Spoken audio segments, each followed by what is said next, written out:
Hello, aspiring hunters! Welcome to the Hunter Experience. The Beasts of Nen are fantastic and super-powered creatures that appeared during the Kaken Empire's throne succession war. Each prince undergoes a ritual to receive their own beast, which has a very clear mission to protect its master as they fight for the crown. These creatures are not only for defense, they also possess impressive powers that can change the course of battle. We've seen many of them in action, and now it's time to rank them based on their power level. Who will shine the most in this competition? Let's find out! If you're prepared for the incredible hunter journey, click like and subscribe to the channel to join our troop. Don't forget to comment on who your favorite character is in Hunter x Hunter. Now, let's continue with this incredible story. In 11th place, we have the prince, who is Princess Kacho Huiguo Rao, the 10th princess. The power of her Nen beast only appeared after Kacho's death. And here's the issue. Kacho's Nen beast creates a clone so perfect that it is almost indistinguishable from the real one. The clone has the same personality, memories, and even the same mannerisms as the princess, basically making it as if Kacho were still alive. However, this power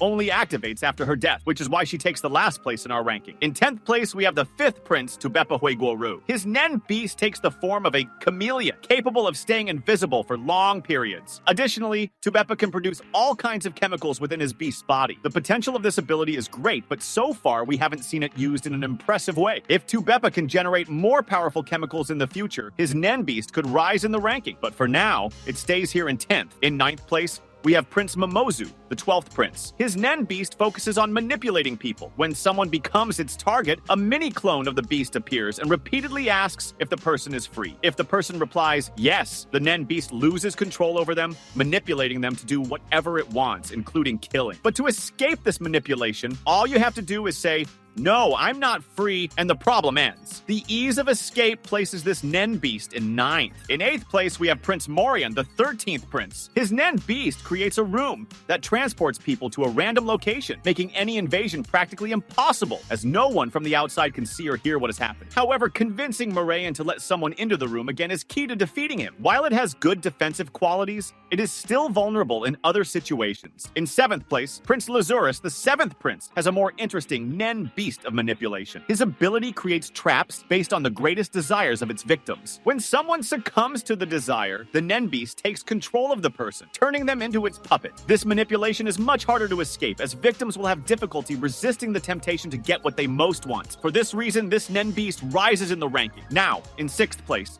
we have the 11th prince, Fugetsu, and her Nen beast has a very peculiar ability. It materializes as a door through which Fugetsu can travel to any place she has been before. Initially, it could only be opened by her sister Kacho, but over time, Fugetsu learned to open several doors on her own and use them more frequently. It's a great way to escape threats, or even catch the enemy off guard. And with more practice, the ability becomes even more powerful. In 5th place, the 3rd prince, Zhang, has a long-term manipulation Nen beast. His ability creates coins that, when given to someone, allow them to use Nen and gain their own abilities. Additionally, Zhang can make these people become loyal to him. In the short term, this ability isn't very useful in the succession war, but in the long run, when he becomes king, it becomes one of the best. Imagine an army of Nen users completely loyal to Zhang. His power will only grow over time. And in 4th place, we have the most attention-grabbing prince in the succession war, Sidoni. The 4th prince, with his Nen beast, can mark a person who lied to him. And if that person lies again after being marked, well, my friend, things will get ugly. They will be transformed into something that, honestly, no one knows what it is, but it's definitely something very bad. Perhaps even something worse than death. This prince's ability is manipulation through fear. He marks those who lie, and this serves as a lesson,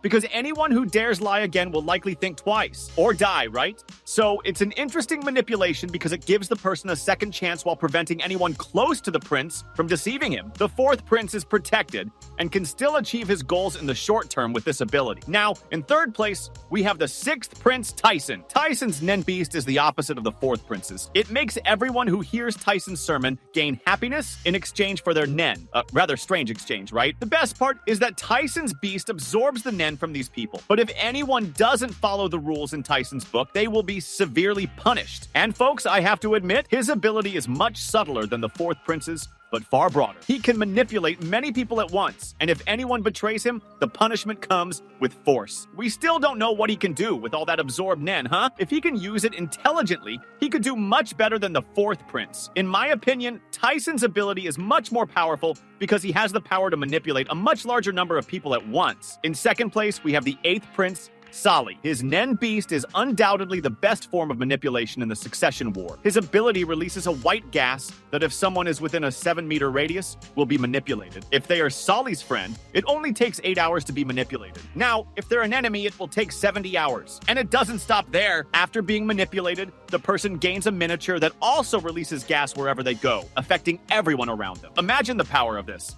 Sali could easily create an empire, manipulating an entire city with this power. But unfortunately, Sali didn't care about the Succession War and was quickly defeated. Now, first of all, we have the 9th Prince, Hulkenberg. His Nen Beast is amazing. It marks allies with a feather on the backs of their hands. And the best part, Hulkenberg gains Nen from these people every time he uses the power. And then he has the ability to shoot a fast and undefendable arrow. When this arrow hits the target, the person's soul is swapped with one of his allies. Imagine the power of that. If he uses this ability with a clever ally, he can even use this body swap for espionage. What a brilliant maneuver. But of course, there's a risk. If Hulkenberg misses the shot, he loses his life. However, believe me, it's very difficult for him to miss because the arrow is extremely fast and impossible to defend. And you guys noticed some are missing, right? There's a reason for that. We've already seen in today's video the abilities of many of these NN beasts, which is why I decided to make a ranking for them. It's important to highlight that at least 4 beasts won't be included in this ranking because we haven't had the chance to see their powers in action yet. So, here's a small honorable mention of who these beasts are. First, we have the beast of the current king, who won his generation's Succession War by fighting against his own brothers. However, since we haven't seen his Nen Beast in combat, we can't evaluate his abilities. We also have the beast of the first prince, Benjamin. It's been said that this Nen Beast isn't one of the strongest, but since we haven't seen its powers yet, it doesn't make it into our ranking. The second princess, Camilla,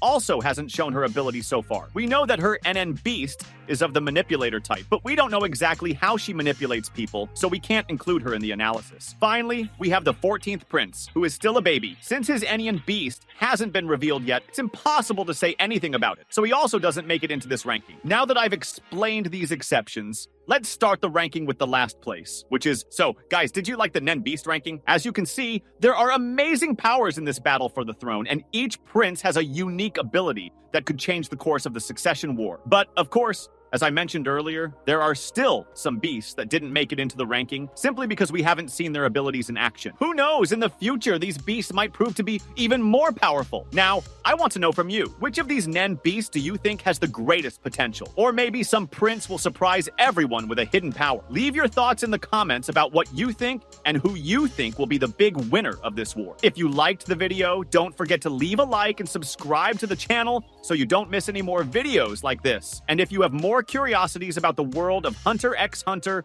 or other theories, just let me know. Thanks for watching until the end, and see you next time. Take care, guys. Hunters, that was our video for today. Leave a like if you enjoyed our video, subscribe to the channel as it is still very new, and I'll see you in the next video. Until then.